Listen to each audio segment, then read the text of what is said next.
Bapak Ibu yang kami hormati, sebelum kita melakukan diseminasi budaya positif, mari kita laksanakan ice breaking. Ice breaking yang pertama, Bapak Ibu, dengan tepuk-tepuk saja nanti, tidak usah yang lainnya. Selamat pagi, selamat siang, selamat sore, dan selamat malam. Oke. Selamat pagi, tepuk pertama satu saja, coba kita beri contoh. Pagi, siang, sore, juga. Kalau malam setengah, berarti setengah, gitu aja ya. Berarti pagi, siang, malam, malam setengah, sore di 3 sore. Ya, coba pagi, siang, sore, malam. Ya, ini bisa kita praktekkan. Ini bolak-balik. Misalnya malam dulu, malam, sore, siang, pagi, sore, malam. Nah, itu termasuk ice breaking. Yang kedua, tepuk-tepuk lagi. Yang kedua, misalnya saya sebutkan tepuk 1, tepuk 2, tepuk 3, tepuk 4 sampai 5 nantinya. 1, 2, 3. Ada arahnya ya. Kalau 2 kanan, kiri dulu baru kanan. Nah, 2. Kalau 3 kiri, kanan, atas. Ini 3.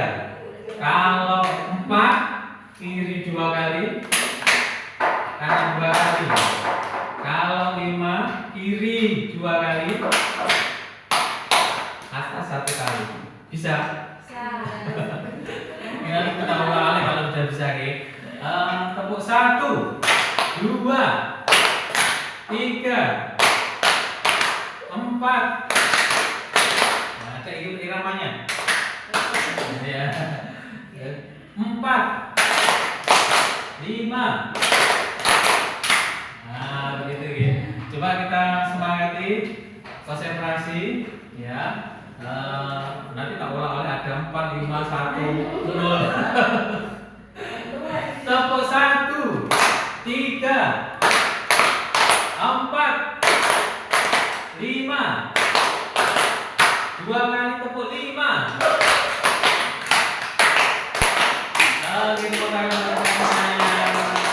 Terima kasih.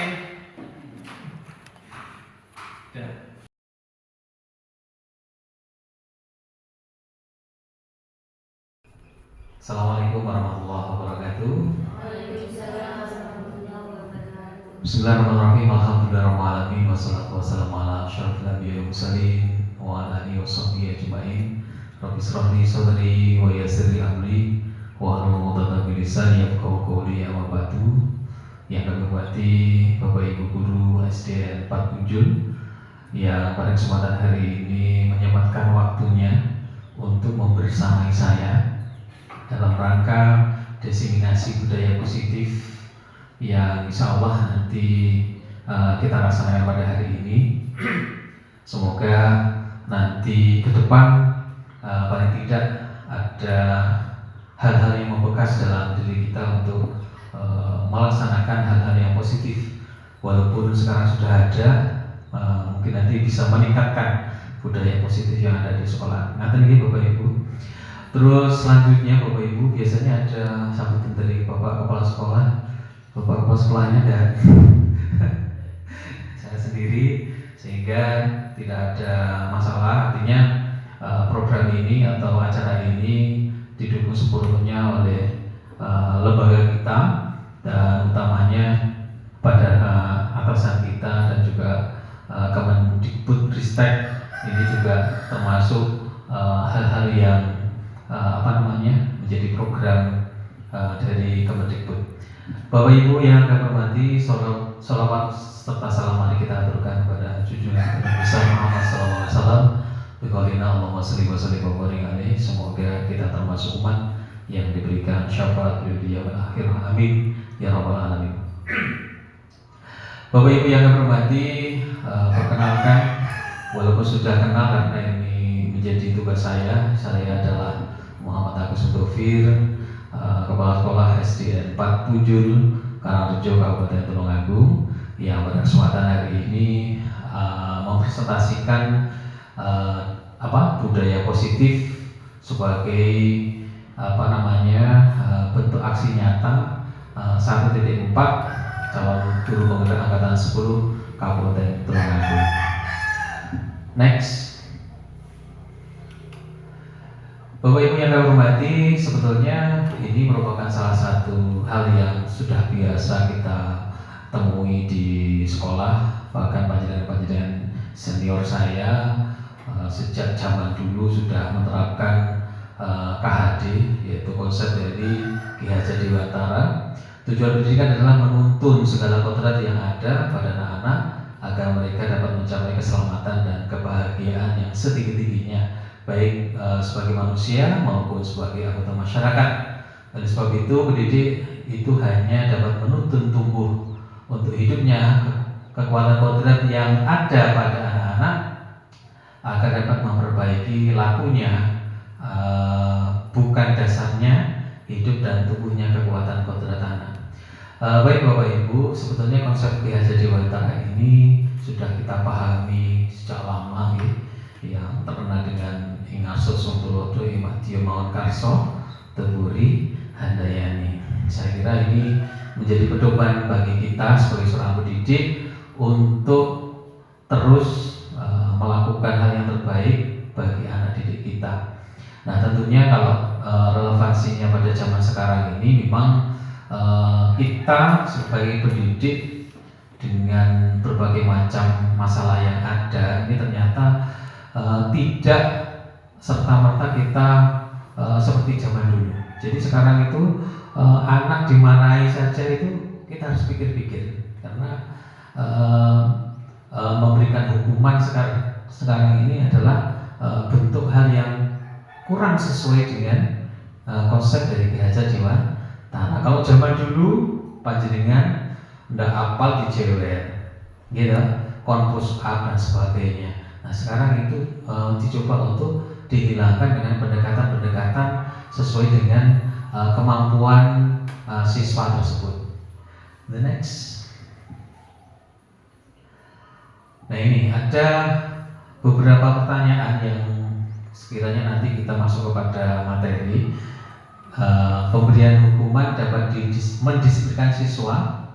Apakah pemberian hukuman dapat mendisiplinkan siswa?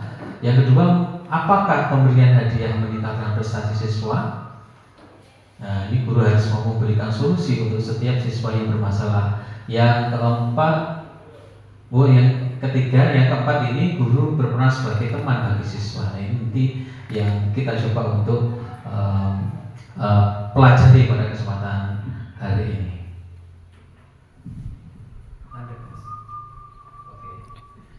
Podcast Tasik lanjut Pak Niki. Tasik lanjut.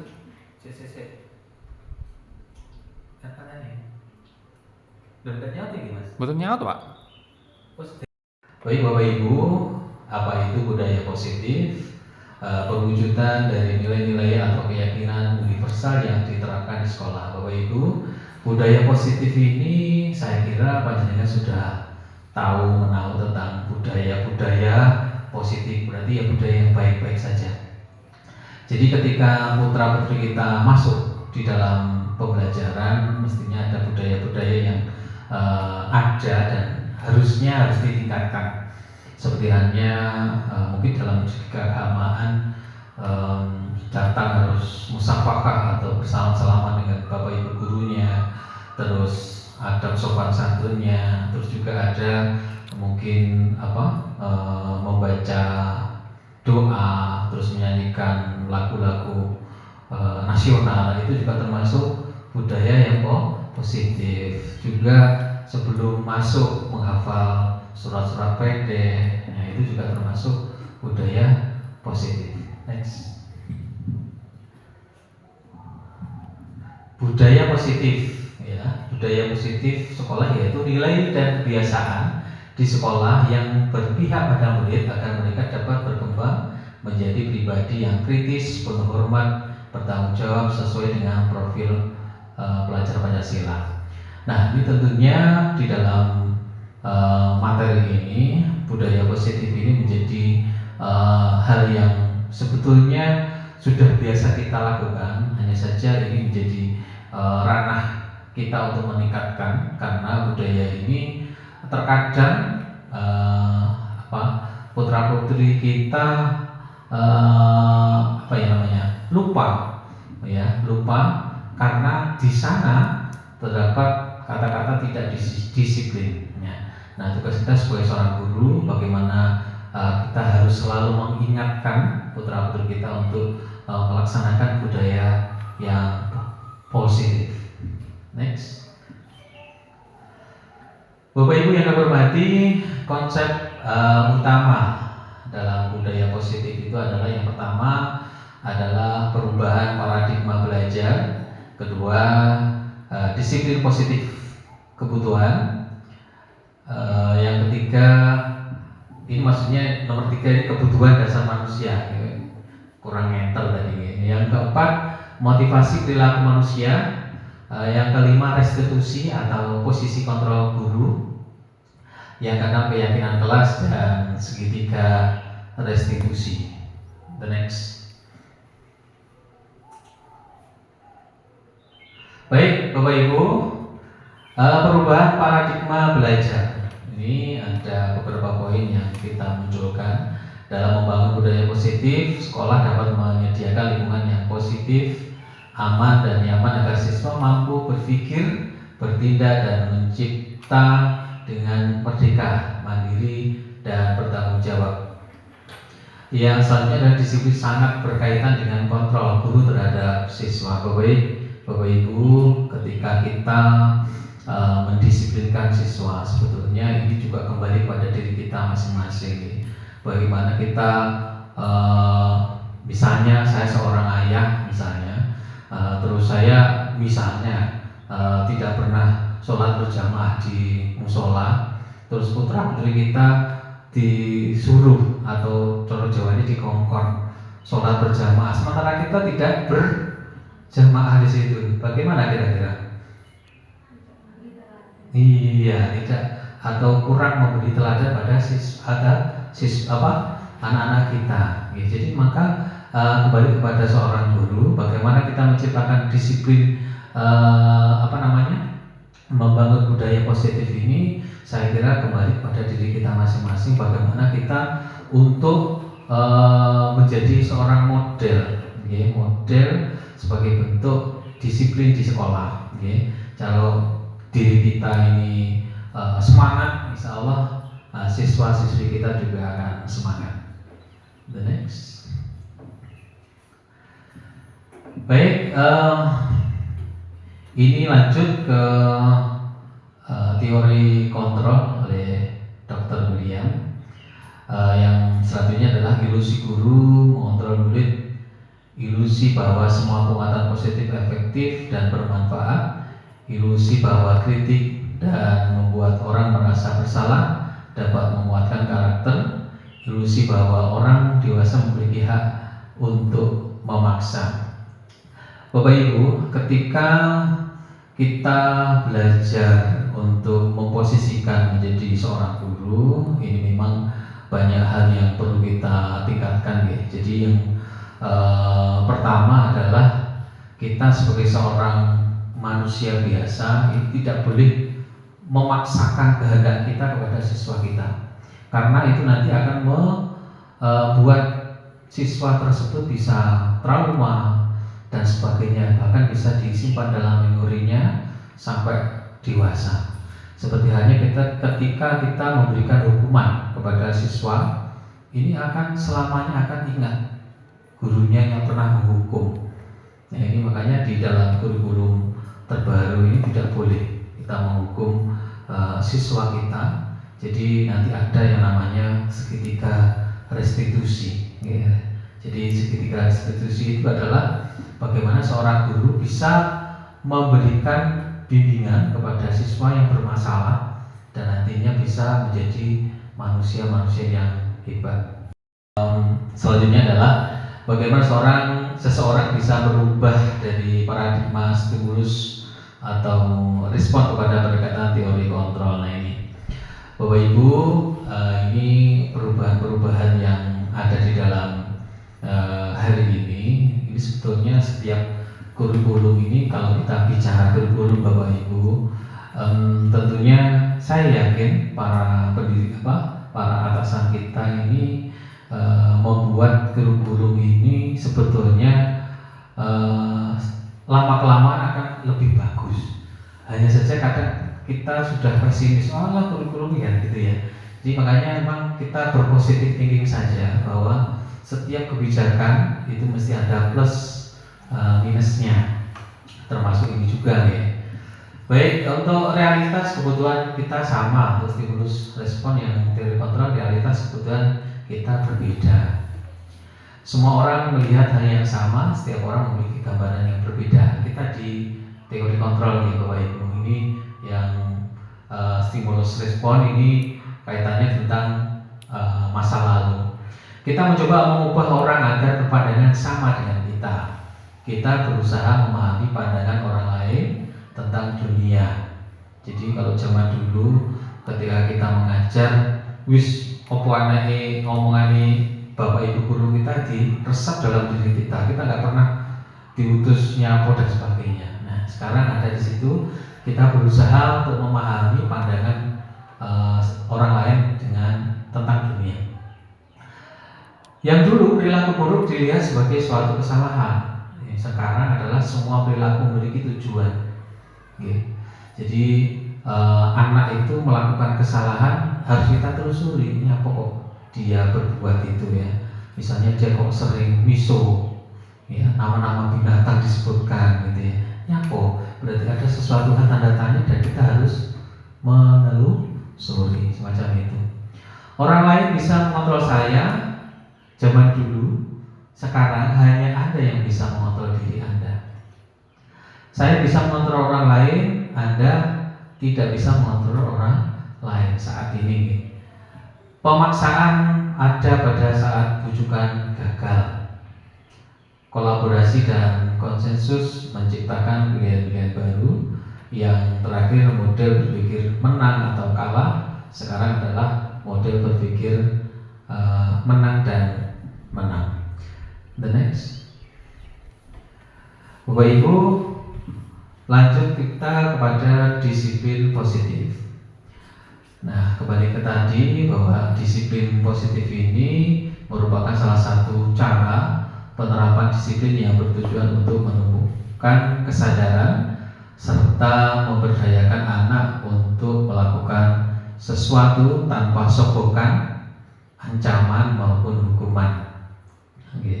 Ini yang kita coba untuk menggerai ide. Jadi disiplin positif ini cara mendisiplinkan anak dengan ramah, tidak ada hukuman. Nah ini memang ya bagi anak-anak yang bermasalah, kalau tidak dihukum bagaimana Pak? Nah itu tadi perlu kita telusuri kenapa dia semacam itu. Nah pendekatan-pendekatan yang ramah inilah yang dicoba untuk dikemukakan saat ini. Karena sekarang zamannya zaman teknologi ya Bapak Ibu. Ketika ada permasalahan di sekolah, guru ini menghukum siswa, ada yang video viral. Nah ini juga akan membuat kita bermasalah secara hukum. Ngaten nggih.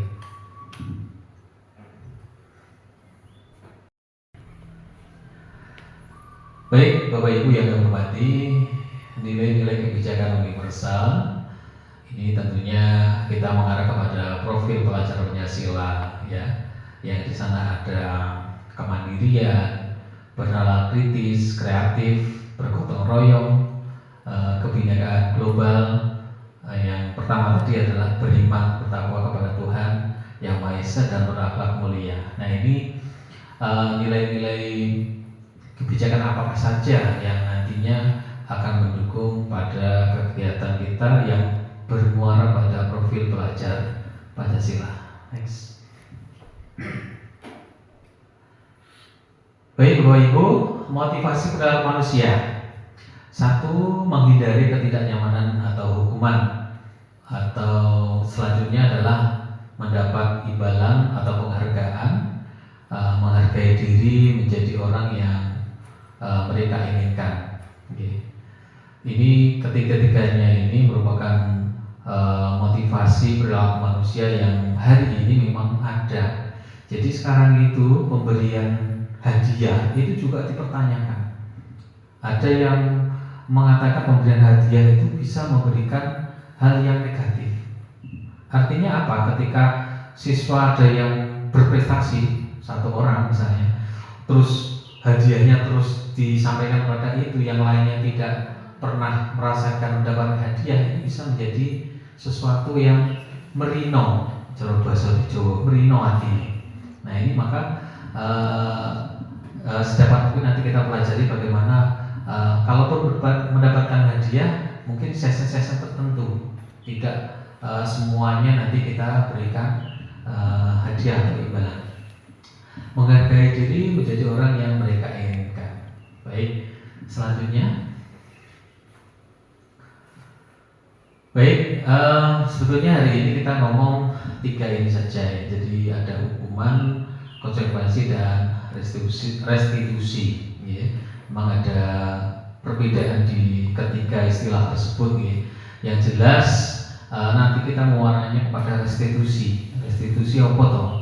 Jadi nanti kita coba untuk mengulik yang namanya restitusi. Yang jelas kalau hukuman, walaupun ini tidak usah saya sebutkan, hukuman itu sesuatu yang sifatnya punishment. Jadi misalnya siswa itu salah, sama saya hukum ya, walaupun itu hukumannya bersifat mendidik, itu terkadang itu menimbulkan perasaan yang tidak nyaman pada siswa. Ya nanti lebih cenderung kepada yang kedua yaitu konsekuensi. Kalau konsekuensi itu sudah kesepakatan bersama. Anak-anak coba dikerjakan ini, besok kalau nggak mengerjakan bagaimana anak-anak? Ini kesepakatan. Ini bisa dijalankan. Ya, tetapi itu pun bagi mereka yang saya tanda kutip karena bermasalah itu juga bermasalah. Dia bisa karena nggak bisa mungkin di rumah membantu orang tuanya dan sebagainya sehingga nggak bisa mengerjakan hal-hal yang diperintahkan Bapak Ibu guru, ini juga akan bermasalah. Yang terakhir adalah restitusi. Jadi restitusi itu model bagaimana seorang guru mendekati siswanya dan bagaimana dia bisa curhat, kalau bahasa kita ya, curhat, terus kita coba untuk menyelesaikan, bisa memberikan support, memberikan semangat baru bagi anak untuk bisa melaksanakan tugas-tugas di sekolah. Next.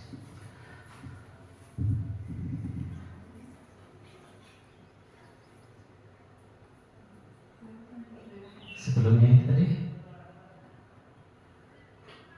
Ya. Baik, berdasarkan bagian di atas saya simpulkan bahwa hukuman tidak terencana bersifat satu arah, bisa berupa hukuman fisik, psikis atau kata-kata kasar. Nah ini ya, jadi memang hukuman itu tidak hanya fisik saja, kata-kata yang kasar itu bisa menimbulkan sakit hati ya. Jadi makanya kita sebagai seorang guru itu sekarang selalu hati-hati ya, hati-hati dalam artian terus bisa menjaga perkataan, perbuatan kita sehingga putra-putri kita tidak merasa terhukum. Selanjutnya adalah konsekuensi. Harusnya tadi ada titiknya, tidak Bapak. Konsekuensi bersifat terencana, sudah disepakati, bentuk-bentuk konsekuensi dibuat oleh pihak guru sekolah. Nah ini, jadi biasanya untuk konsekuensi itu bisa dibuat sekolah, juga bisa dibuat secara bersama-sama sebagai sekolah dengan siswanya, tapi lebih cenderung kepada sekolah yang membuat. Selanjutnya adalah restitusi, adalah proses menciptakan kondisi bagi murid untuk memperbaiki kesalahan mereka sehingga mereka bisa kembali pada kelompok mereka dengan karakter yang lebih kuat. Aduh, ini adalah dari ahli yang disebut Gosen tahun 2024. Jadi untuk restitusinya adalah menciptakan kondisi siswa untuk memperbaiki kesalahan mereka. Jadi tidak lagi kita menghukum siswa, apa bisa Pak kita terapkan dalam kehidupan sekarang. Nah ini memang PR kita. Bagaimana kita bisa memberikan bimbingan kepada siswa yang bermasalah. Kalau di SMP SMA ini memang ada Bapak Ibu guru sendiri yang membimbing mereka untuk mengatasi masalah yang ada di kelas maupun di sekolah. Tetapi kalau untuk guru SD ini monggo kita upayakan memang kita komunikasi pada siswa dan juga komunikatif pada orang tua siswa. Next.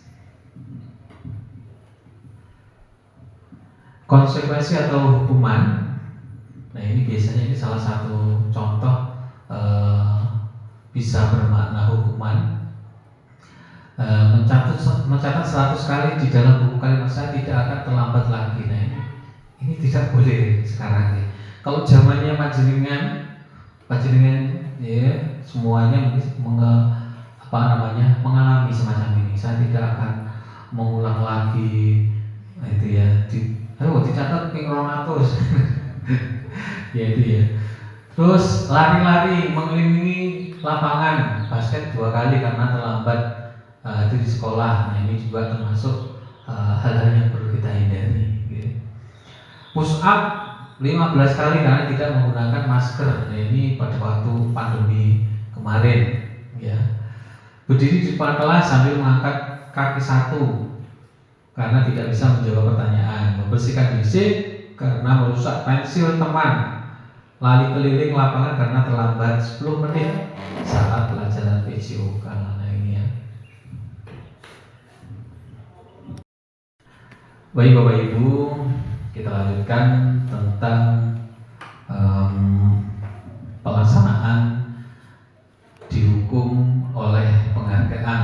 Nah ini maksudnya adalah ketika dihukum apakah ada pengaruhnya, pengaruh jangka pendek dan jangka panjang.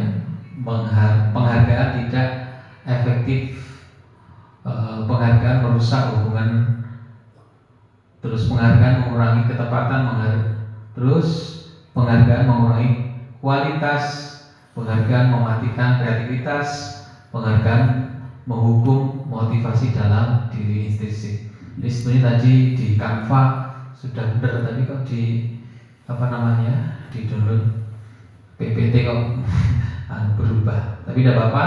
Yang jelas bahwa ketika kita menghukum siswa maka di sana ada jangka pendek dan jangka panjang yang harus kita perhitungkan ya. Apalagi fisik ini tidak mungkin kita laksanakan ya. Jadi kalau fisik ini memang kaitannya tentang hukum juga. Jadi tidak boleh seorang guru untuk memberikan hukuman yang bersifat fisik. Next.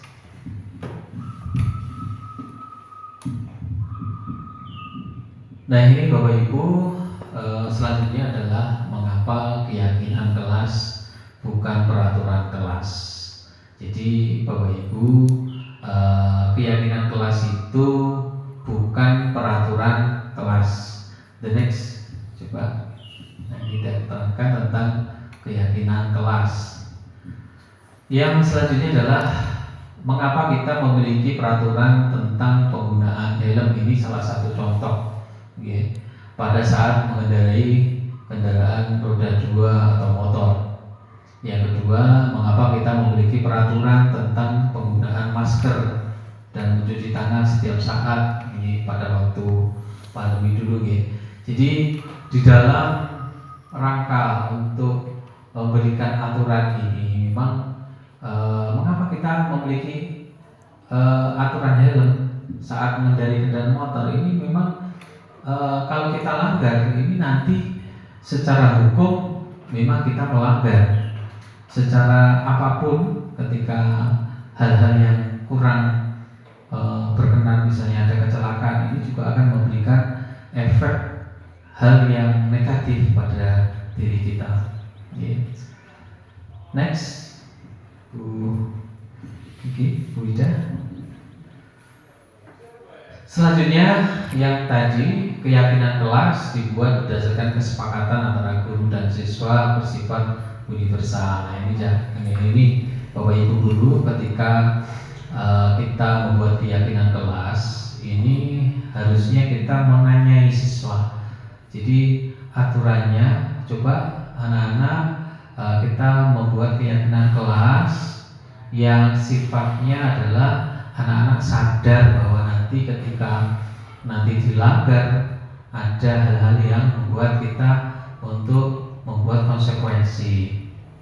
Nah, konsekuensi tersebut juga tidak boleh merugikan siswa. Terus peraturan biasanya dibuat oleh guru bersifat satu arah. Ini adalah salah satu bentuk dari peraturan. Selanjutnya,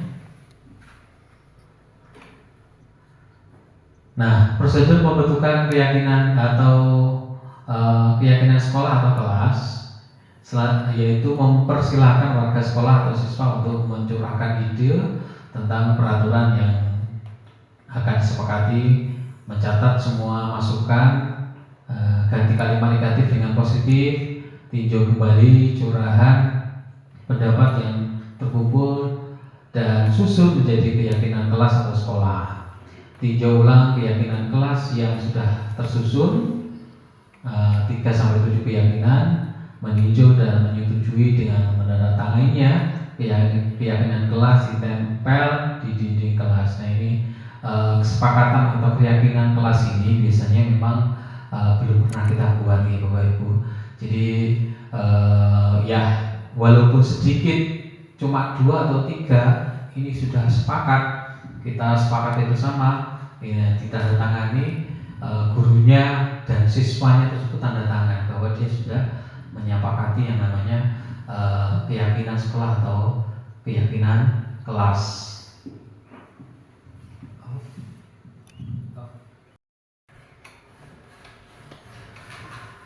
Bapak Ibu yang saya hormati, ini 5 posisi kontrol guru yang pada kesempatan hari ini memang menjadi bahan sebagai materi guru penggerak.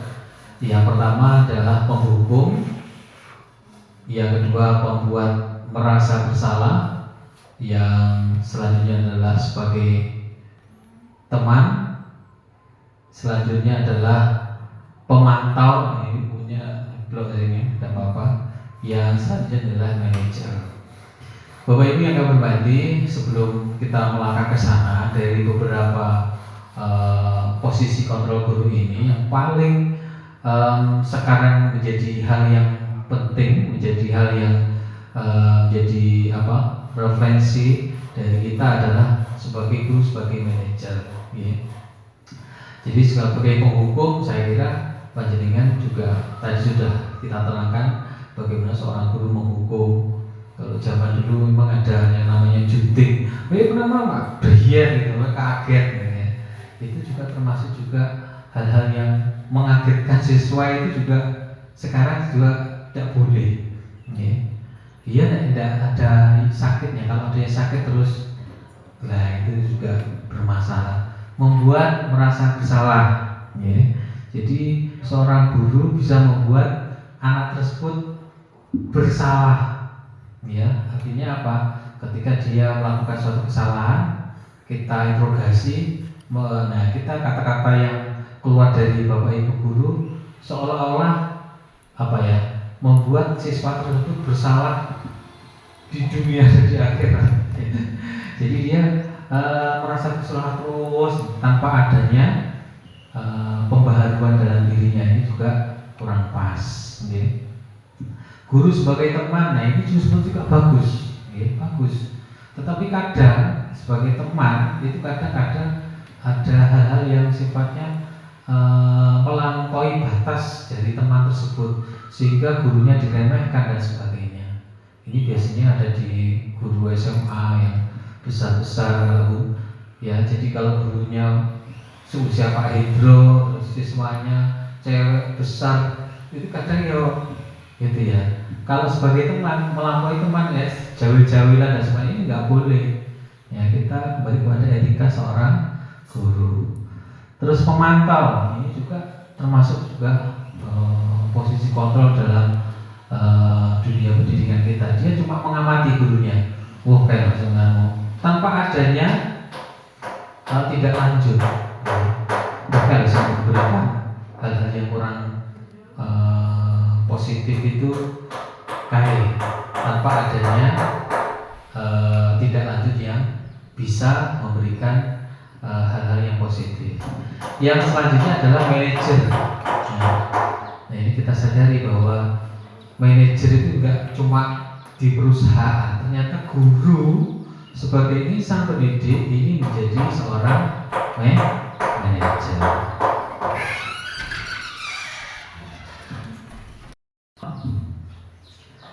Berikut contoh video posisi kontrol guru. Nah ini saya kira sebelum saya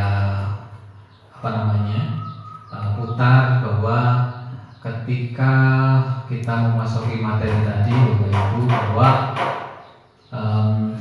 budaya positif ini bisa kita tumbuhkan ya dengan cara apa? Satu, kita juga harus mendatangkan wali murid ya beserta komite dan sebagainya. Kita membuat program bagaimana sekolah ini bisa menciptakan budaya yang positif. Yang kedua, tentunya setelah kita berkoordinasi dengan semua pihak, kita mencoba, memang awalnya pasti merasa kesulitan ya. Jadi merasa kesulitan. Jadi yang kedua ini adalah memang kita sebagai bentuk tim ya, tim harus bisa membuat program tersebut bisa terlaksana dengan baik. Itu bagaimana? Nah itu yang kedua. Yang ketiga, ketika terjadi masalah dalam program budaya positif tadi, tentunya kita harus membuat suatu tindakan-tindakan yang sifatnya adalah memberikan memberikan nilai yang positif atau mengedukasi siswa kita. Kalau semacam ini, kenapa kok semacam ini gitu ya? Jadi tidak boleh kita langsung menghukum ya, apalagi misalnya ada yang di seberang sana itu ada berolahraga yang sekarang sudah pensiun, yang mubah itu mesti kalimat-kalimat yang gitu ya, kalimat-kalimat yang sebetulnya nggak boleh diucapkan seorang guru, tapi diucapkan ya, juga ditiru itu nanti pada siswa kita. Bukan di sini loh Bu ya, di seberang sana di SD-nya dulu saya itu ada yang kaget itu mesti waduh nama-nama binatang ini muncul. Nah ini kadang ini hal-hal yang semacam ini kalau zaman dulu dianggap biasa, sekarang sudah nggak boleh. Jadi memang sekarang ini kita hidup di era digital yang semua bisa merekam kegiatan kita, sehingga hal-hal yang sifatnya negatif maka kita hindari. Berikut contoh video posisi kontrol guru. Bisa dimunculkan? Ya, ini ya menghukum seperti tadi yang saya sampaikan, menghadik, menunjuk-nunjuk, berkaca hal-hal yang sifatnya tidak bagus, fisik, verbal. Nah ini tidak boleh. Jadi hukuman yang sifatnya fisik, kata-kata yang kotor ya. Misalnya kalau zaman dulu sering gitu, guru saya zaman SD itu kampret, iya ini kampret gitu ya. Itu tidak boleh sekarang ya. Kampret itu apa? Anaknya lowo. Tidak boleh. Jadi harus kalau memanggil siswanya harus dengan nama pemberian orang tua. Enggak boleh seenaknya guru memanggil nama-nama yang sifatnya tidak namanya. Anak menjadi pendiam, tidak menyukai guru atau mapel tertentu. Nah ini efeknya ketika kita tidak di posisi di posisi penghukum, ini maka efeknya adalah tidak disukai oleh anak, bahkan orang tuanya mungkin kalau ketika anak tersebut ngomong sama orang tua. Pembuat merasa bersalah, suara lembut namun menyalahkan siswa. Guru menyatakan kesalahan pada siswa dan guru menderita. Ini tidak boleh ya. Jadi Pak Agus di sini sangat menderita loh, jangan sampai kok tidak nyapu misalnya, sehingga saya harus menyapu. Nah, ini membuat anggap siswa merasa bersalah gitu ya. Jadi gurunya ngomong-ngomong dengan saya gitu ya. Dampaknya membuat siswa merasa bersalah, rendah diri dan menarik diri. Nah ini memang mudah diucapkan dan sulit untuk dilaksanakan. Yang selanjutnya adalah sebagai guru, sebagai teman, guru bersikap ramah, cenderung bersenda gurau untuk mengangkat suasana. Nah ini sebetulnya ini juga merakatakan kalau bahasanya Jawa, memberikan hal yang kekeluargaan sebetulnya, tapi dampaknya murid bergantung pada satu orang, ya gurunya tersebut, membuat siswa tidak mandiri. Terkadang ada guru yang diperintahkan satu orang guru itu manut, yang lainnya gak manut, itu ya. Mungkin salah satunya ini sebagai teman. Karena saya sudah merasa jadi teman, sehingga mudah untuk memerintahkan anak-anak, tapi yang lainnya merasa kurang dihormati dan sebagainya. Selanjutnya, pemantau nada bicara dan ekspresi data identitas berhasil. Pemantau tetap memantau saat siswa diberi sanksi. Nah ini jadi pemantau itu cuma memantau saja. Sebagai guru ini juga akan berdampak, yaitu menghitung hadiah atau hukuman yang diberi tanpa melihat nilai kebajikan. Bahwa ketika menjadi pemantau ini dia hanya memantau saja tanpa adanya tidak lanjut. Intinya begitu ya Bapak Ibu. Jadi pemberian sanksi atau memberikan hadiah ini dia cuma memantau saja tanpa adanya relevansi atau tidak lanjutnya tidak ada. Yang terakhir adalah sebagai manajer ya. Sebagai manajer, guru suara netra tercipta identitas positif, berhasil mengajukan pertanyaan bermakna, membantu siswa memecahkan masalah. Nah ini yang diharapkan Bapak Ibu ketika kita menjadi seorang guru adalah menjadi seorang manajer. Dampaknya adalah murid menjadi mandiri, peserta didik bisa memecahkan masalahnya sendiri. Nah ini jadi sebagai manajer ini merupakan salah satu upaya kita di dalam rangka untuk menciptakan suasana kebudayaan yang positif. Ini adalah siswa mampu untuk memecahkan masalahnya sendiri. Ya, tentunya ini PR kita bagaimana kita bisa berkomunikasi dengan siswa dengan baik, ya, bagaimana kita bisa memberikan solusi ketika mereka ada masalah. Dan rasa diterima adalah kebutuhan dasar manusia. Kebutuhan dasar manusia ini hakikatnya setiap orang mesti berbeda untuk pemahamannya yang jelas, tetapi dalam hal-hal yang dasar itu sama sebetulnya. Yang pertama adalah bertahan hidup, yang kedua mempunyai rasa kasih sayang atau rasa diterima atau sekarang disebut dengan psikologis. Yang keempat bisa penguasaan, empat kebebasan dan kesenangan. Bapak Ibu yang kami hormati, kalau kita gambarkan semacam ini, kita sebagai seorang manusia bertahan hidup. Nah, harus seimbang. Di sana ada kebebasan, ada juga kesenangan, ada penguasaan, dan juga ada kasih sayang yang diterima.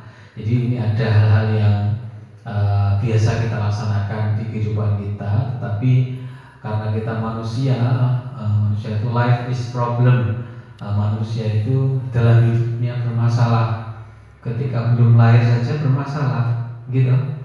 Belum lahir saja kandungannya ada, ibu kita ada yang sakit dan sebagainya. Setelah lahir juga masalah, gitu.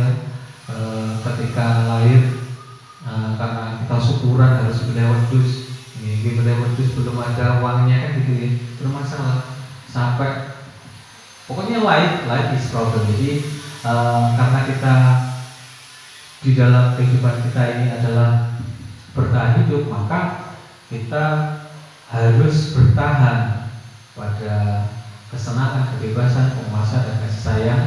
Ini harus ada porsinya masing-masing, dan kita harus juga memberikan hal yang bisa memberikan kenyamanan dalam hidup kita. Tentunya hal tersebut harus sesuai dengan aturan agama yang kita yakini, ya. Jadi tidak boleh kita bergeser dari aturan-aturan yang berlaku baik secara agama maupun negara. Next. Nah, sekarang yang selanjutnya, Bapak Ibu, yang sesuai dengan apa yang saya sampaikan tadi adalah segitiga restitusi. Segitiga karena bentuknya segitiga, maka di sini kalau kita gambarkan semacam ini, ya, yang segitiga yang sini adalah validasi kebutuhan, ya. Terus menanyakan keyakinan, yang terakhir adalah menstabilkan identitas. Nah, Bapak Ibu sekalian yang kami hormati, ketika kita bicara tentang restitusi, di sini ada beberapa pertanyaan yang sifatnya menyelimuti dalam segitiga restitusi. Misalnya, kamu tentunya punya alasan mengapa kamu melakukan itu, ya. Dalam segi masalah, ya, ketika ada anak yang bermasalah, berbagai macam masalahnya, nah ini kita gunakan yang namanya segitiga restitusi. Adakah cara yang lebih efektif untuk mendapatkan apa yang kamu butuhkan? Ya. Terus yang sana menanyakan keyakinan, nilai apa yang telah kita sepakati. Ya, kalau kita sudah sepakati sampean datang ke sekolah jam 7 harus sudah di sekolah, kenapa kok terlambat misalnya? Ya, menanyakan apa yang sudah disepakati. Kamu ingin menjadi orang yang seperti apa? Nah, ini juga tentunya seorang guru harus sering menanyakan semacam itu. Kalau sampean semacam ini, piye sampean kan gitu ya. Jadi kamu ingin jadi apa nanti ketika sampean tidak melaksanakan ketentuan atau kewajiban sebagai seorang siswa, ya. Setiap orang pasti pernah melakukan kesalahan, ya. Kamu bukan satu-satunya yang pernah melakukan ini. Distabilkan, jadi sampean itu masih panjang perjalanannya. Jadi sampai tidak boleh ketika melakukan kegiatan yang sifatnya melanggar aturan dari sekolah atau keyakinan kelas tadi. Nah, ini intinya bahwa kita tidak boleh menghukum siswa, bagaimanapun alasannya itu tidak boleh. Next. Oke, berikut contoh video segitiga restitusi. Tidak bisa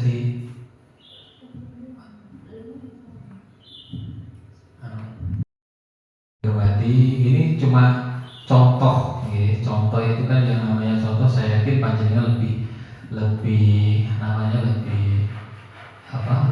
bagus lagi.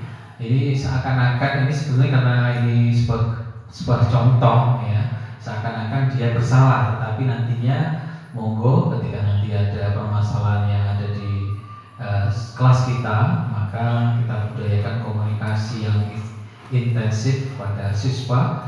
Kalaupun itu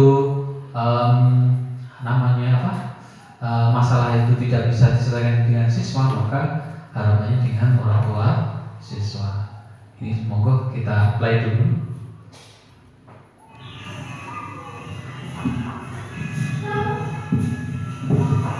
Assalamualaikum. Namanya siapa? Halo. Halo. Kenapa sangat dipanggil di sini?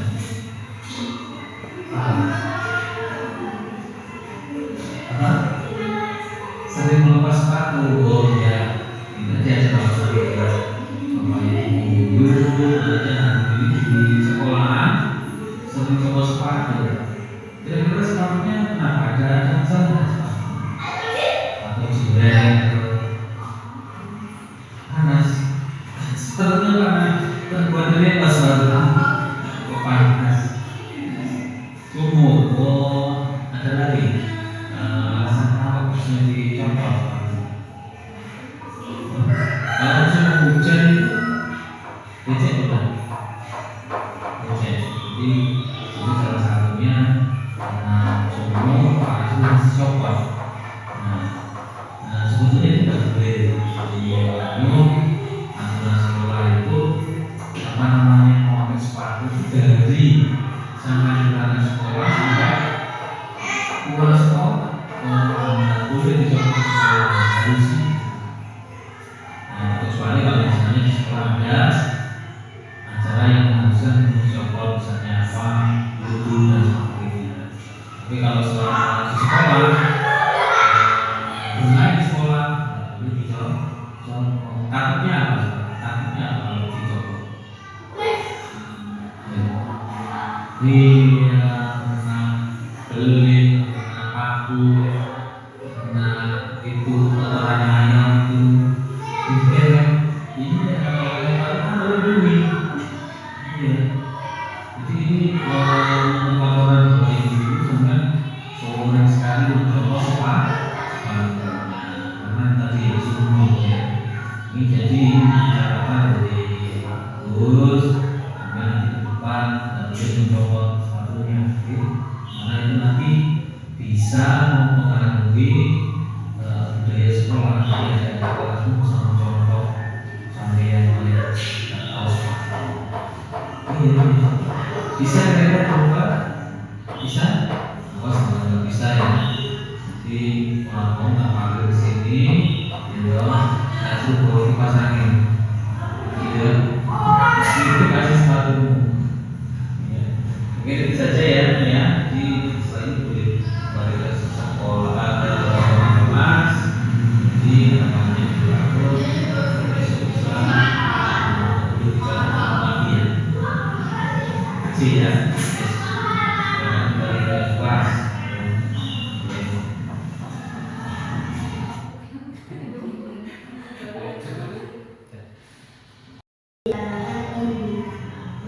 Tentang disiplin memakai sepatu di sekolah maupun di kelas. Alhamdulillah saya mengerti mudah-mudahan memakai sepatu itu dari sekolah sampai dengan kembali lagi ke rumah kita masing-masing. Insya Allah saya akan menjaga sikap perilaku baik, pendidikan baik. Terima kasih Pak. Tepuk tangan buat kita semuanya. Itu ya Bapak Ibu salah satu hal yang membuat kita menjadi seorang yang manajer. Artinya segala sesuatu masalah bisa disikapi dengan tanpa adanya penghukum atau hukuman. The next. Thank you. Nah ini ya. Jadi Bapak Ibu yang kami hormati, materi yang kita laksanakan pada kesempatan hari ini sudah berakhir. Intinya bahwa ketika kita menerapkan tentang budaya yang positif, ini tentunya banyak sekali hal-hal yang ada di dalam rangka untuk memajukan dari setiap individu siswa kita. Nah, tentunya Bapak Ibu, tugas kita adalah bagaimana menciptakan suasana yang akrab kepada siswa, kepada rekan-rekan guru, tanpa adanya hal yang tadi yang saya sebutkan seperti penghukuman, ya, pemberian penghargaan yang berlebih itu nggak boleh sekarang ini. Jadi bisa mematikan kreativitas siswa kita. Barulah ketika misalnya lomba itu bukan masalah karena itu sebagai hak, tetapi kalau sering kita menggunakan penghargaan yang melampaui batas, maka nanti siswa yang tidak pernah dapat hadiah ini akan merasa merasa kecil hati. Nah, makanya di dalam materi ini kita upayakan saja sebatas pemahaman saya. Semoga nanti bisa diterapkan di sekolah kita. Nah, tentunya budaya-budaya yang positif yang sudah kita laksanakan di sekolah ini ada baiknya nanti kita tingkatkan bagaimana agar siswa ini selepas SD atau nanti di kelas 6 kita punya program, misalnya kalau di agama harus hafal sekian surat-surat pendek. Nah, ini tanggung jawab kita untuk semua untuk mengawal itu. Jadi bukan hanya guru agama saja. Jadi misalnya guru agama kita sudah memberikan programnya setiap hari harus kita, nah nanti bergiliran engkang memberikan pendampingan pada siswa. Ya. Terus juga misalnya budaya yang positif dari segi pakaian misalnya, karena mungkin pas waktunya agama yang laki-laki pakai kopiah semacam ini misalnya. Kenapa ini saya pakai? Ini salah satu budaya positif juga. Jadi seorang siswa ketika hari apa begitu, nah ini juga termasuk budaya yang positif. Anak-anak pakai kopiah yang diberi lengkap dengan busana muslim. Nah, ini mungkin ini juga termasuk juga budaya yang positif. Juga termasuk budaya positif adalah jadul. Nah, ini juga termasuk, kalau sekarang anak-anak tidak kita kenalkan dengan pakaian adat kita, maka suatu saat dia juga tidak akan kenal. Yo, foto ini kok lorek-lorek macam itu. Ini adalah busana jadul Jawa. Nah, semacam itu. Mungkin ada pertanyaan dari sini Bapak Ibu sebelum saya akhiri. Ada pertanyaan sebagai penguatan kita terhadap budaya positif? Saya rasa semuanya sudah paham ya Ibu-ibu. Saya yakin ini menjadi hal yang biasa kita lakukan. Saya kira yang penting adalah pelaksanaan di sekolah. Semoga kita bisa berkolaborasi dengan teman-teman untuk menciptakan suasana yaitu budaya positif. Terima kasih atas perhatiannya. Saya akhiri. Assalamualaikum warahmatullahi wabarakatuh.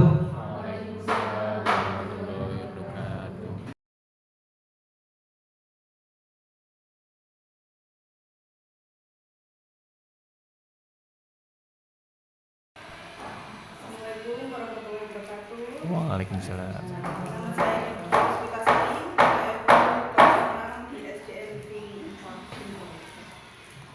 Pertama saya ucapkan terima kasih banyak kepada Pak Ahmad karena setelah penyampaian materi ini saya bisa mendapatkan pengetahuan baru dan saya bisa lebih PR saya bisa lebih baik lagi dari yang sebelumnya.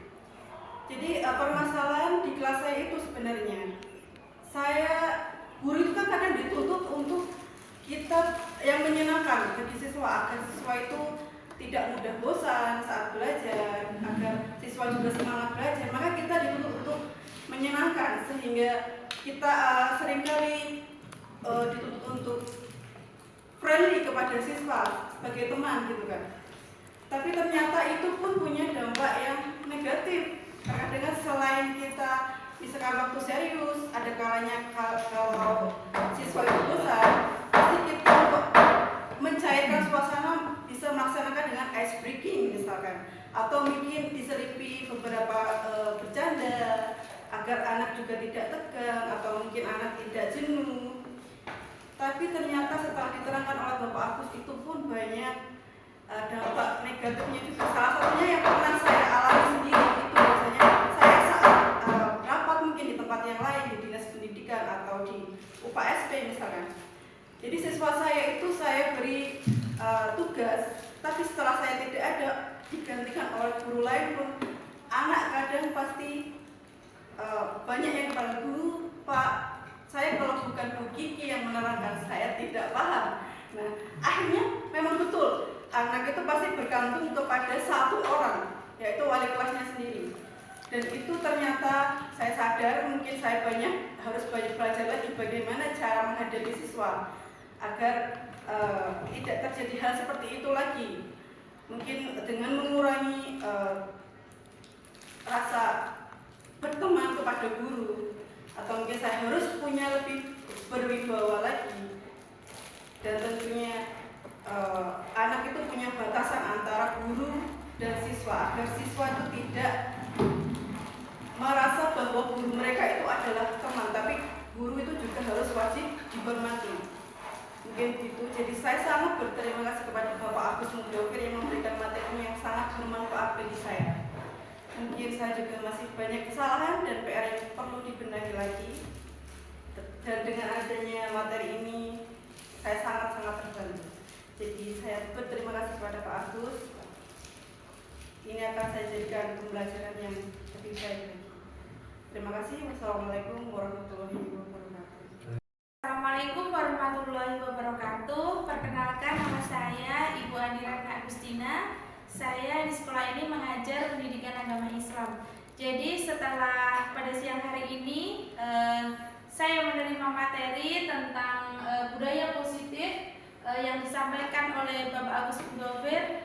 Masya Allah, akhirnya saya tercerahkan ya, ternyata selama ini dari apa yang saya yakini, apa yang selama ini saya lakukan itu sudah benar. Ternyata setelah saya menerima materi dari Bapak, budaya-budaya positif yang harus kita terapkan kepada siswa kita, itu banyak hal yang ternyata sudah kita lakukan, dan ternyata ada beberapa hal yang memang harus juga kita benahi begitu. Jadi ada yang sudah kita lakukan, namun ada beberapa hal juga yang perlu kita tambahkan supaya apa yang budaya-budaya positif yang sudah kita teladankan pada siswa dan juga sudah kita terapkan di sekolah itu kemudian kekurangannya itu bisa kita benahi.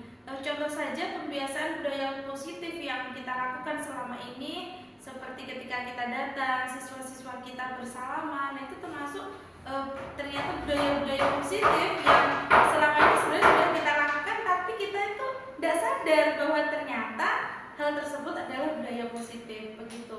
Dan kemudian hal-hal yang saya baru menyadari bahwa apa yang saya lakukan itu ternyata kurang tepat, itu adalah salah satunya adalah ketika kita sebagai seorang guru itu terkadang menganggap anak-anak itu seperti teman gitu. Jadi akhirnya dampaknya seperti yang disampaikan dari Bapak tadi, akhirnya kewibawaan kita sebagai seorang guru terkadang sedikit bergeser begitu. Jadi ada hal-hal batasan-batasan bahwa kita sebagai seorang guru, bagaimana kita memperlakukan murid itu harus ada batasan-batasannya. Kemudian dari apa yang disampaikan tadi, budaya positif lagi yang perlu kita tingkatkan adalah bagaimana kita sebagai seorang guru itu mampu menciptakan suasana kelas itu tidak ada tekanan gitu. Jadi kalau zaman kita dulu sekolah itu guru membuat peraturan, siswa harus patuh terhadap apa yang